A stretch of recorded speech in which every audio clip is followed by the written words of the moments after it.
मित्रांनो, पुण्याजवळ एक असं मंदिर आहे जे दिसायला किल्ल्यासारखं आहे आणि ज्यामध्ये गणपतीची मूर्ती स्त्रीच्या रूपात आहे. हे मंदिर म्हणजेच भुलेश्वर मंदिर. इतिहास, रहस्य आणि वास्तुकलेचा अद्भुत संगम.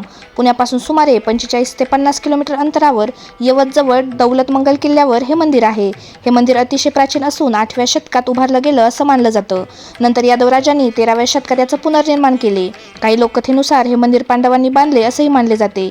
मुघल आक्रमणांपासून वाचवण्यासाठी मंदिराला मशीदसारखा लूक दिला आहे. आज हे मंदिर पुरातत्व विभागाने संरक्षित स्मारक म्हणून घोषित केले आहे. मंदिर किल्ल्यासारखं रचनेत बांधलेलं आहे. काळ्या दगडात कोरलेली अप्रतिम शिल्पकला, रामायण आणि महाभारतावर आधारित नक्षीकाम. येथे गणपतीची श्रीरूपातील मूर्ती पाहायला मिळते. मंदिरातील प्रकाश व्यवस्था आणि वास्तुशास्त्र खूप खास आहे. येथे पार्वती देवीने भगवान शिवांसाठी नृत्य केलं अशी कथा आहे. मंदिरात प्रसाद म्हणून ठेवलेले पेढे आपोआप कमी होतात अशी रहस्यमय मान्यता आहे.